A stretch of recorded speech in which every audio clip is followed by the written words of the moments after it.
Lagpas 85 taon na ang nakalilipas nang malitratuhan ang multong ito sa hagdan. Ito ay sa isang kastilyo sa Inglaterra. Kilala ito bilang ang multo ng Brown Lady. Ito naman ang kwento ng kabit na si Lady Dorothy. Nang ika-9 ng Setyembre ng taong 1936, nang bisitahin ng isang photographer ng magazine na Life ang isa sa pinakaluma at pinakatanyag na mansyon sa Inglaterra. Ito ay ang tinatawag na ang Rainham Hall. Makailang beses na sinasabi sa mansyong ito umaaligid ang napakaraming hindi matahimik na mga espiritu. Ngunit mayroong isang katangi-tangi na espiritu na laging sa hagdanan ay bumababa. Palaging ang aparisyong ito ay sa hagdanan nakikita. Umabot sa punto na natatakot na ang mga doon ay nagpupunta. Ito ay dahil tila ba sa buong mansyon sila ay sinusundan nito. Pinaghihinalaan na ang parehong aparisyong ito ay ang multo sa hagdan ay ang pareho din na multo na naririnig na tila ba umiiyak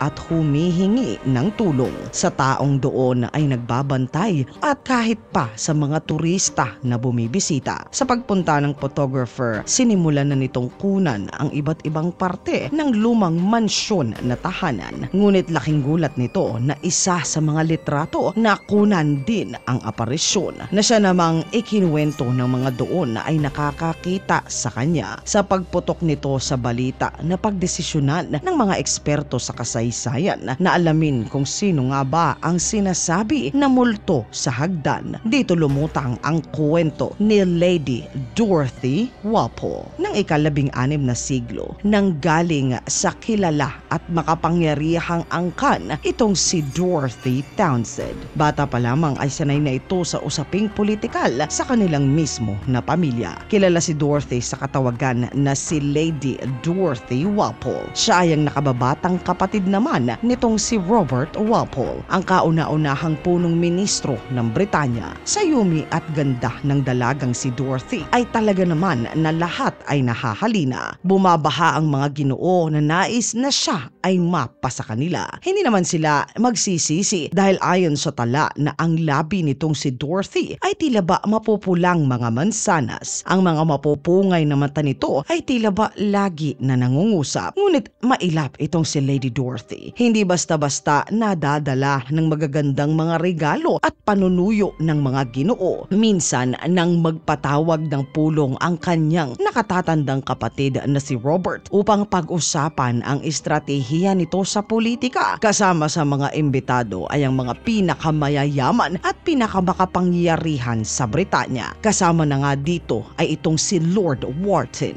Ang matipunong Ginoo ay nakakuha ng atensyon ng dalagang si Dorothy. Sa unang pagtatagpo pa lamang ng kanilang mga mata, tila ba sila ay nakatadhana na sa pagiging isa. Nang makasalubong nitong si Dorothy, si Lord Wharton ay agad din ito na napansin ang kaakit-akit na itsura ng dalaga. At ito na nga ang unang pag-uusap nila na dalawa. Di nagtagal, hindi na ang kuya nitong si Robert ang pinupuntahan ni Lord Wharton. Madalas na sinasadya nito ay si Dorothy. Kalaunan lumabas na bukod sa pag-akyat nito ng ligaw at panunuyo ay magnobyo na pala ang dalawa. Nang malaman ng kuya nitong si Lady Dorothy ang kanyang relasyon kay Lord Wharton ay labis ito na kanyang ikinagalit. Ayon kay Robert na hindi dapat silang dalawa ay magsama. Hindi maaaring maging magnobyo silang dalawa. Ito ay dahil itong si Wharton ay mayroon ng asawa at mga anak pa. Ikinagulat man itong si Dorothy ang tinura ng kanyang kuya. Hindi pa rin ito naging hadlang sa kanilang pag-iibigan. Ginawa lahat ng kuya nito ang maaaring magawa upang pigilan ang relasyon ng dalawa. Ngunit sadyang matigas si Dorothy. Hindi nagtagal ay lumayas ito mula sa mansyon nila papunta sa mansyon na ibinigay sa kanya upang tirahan nitong si Lord Wharton. Sa Rainham Hall silang dalawa ay titira. Doon malayang mapagsasaluhan nila ang pagmamahal nila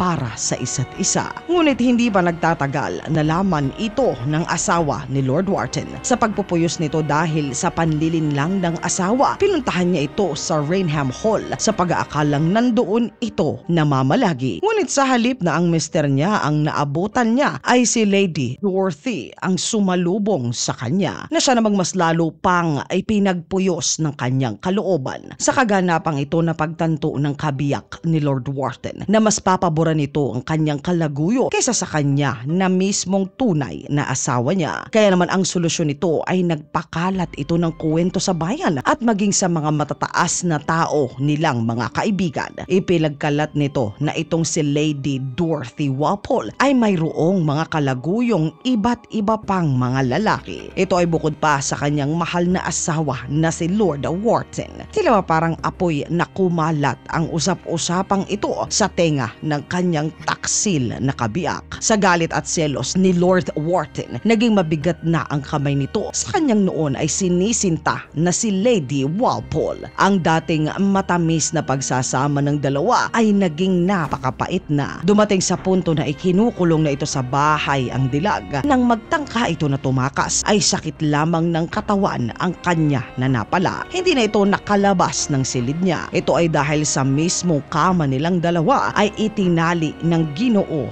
ang dalaga. Sa hirap at sakit na dinaranas niya, unti-unti ay nabawasan na ang pagmamahal nito sa Ginoo na may asawa. Paulit-ulit na naririnig ang pagtangis nito sa buong mansyon ng Raham. Pinagbawalan ang kahit sino man na pumasok sa silid niya maliban sa nagdadala ng makakain. Hanggang sa isang araw ay tamaan itong si Lady Walpole ng nakahahawang sakit na bulutong na siya naman itong kalaunan ay ikinasawi. Nang marinig ito ng kanyang kapatid na si Robert, ang tanging nalaman lamang nito ay nasawi ang kanyang nakababatang kapatid sa sakit. Itinagong maigi na mag-asawang Wharton ang ginawa nilang mag-asawa kay Lady Walpole. Kaya naman sinasabi na sa hirap na kanyang naranasan at kasawian ilang daang taon man ang dumaan ay hindi pa rin ito nakauusad sa dapat nito napuntahan. Paulit-ulit na nalilitratuhan ang kanyang kaluluwa na pababa ng hagdan. Suot-suot ang paborito nitong kulay brown na gown. Mga katinagalog ko, para po sa inyo, tama ba ang sinapit ng kabit na si Lady Dorothy Walpole o naging masyadong malupit sa kanya ang legal na asawa? Isulat po ang inyong saloobin sa comment section sa ilalim upang sama-sama na ito ay ating basahin. Ang pinakamagandang sagot po ay magkakamit pa rin ng 100 Gcash load. Maraming salamat po mga katinagalog ko sa pagsama ninyo sa segment natin sa araw na ito.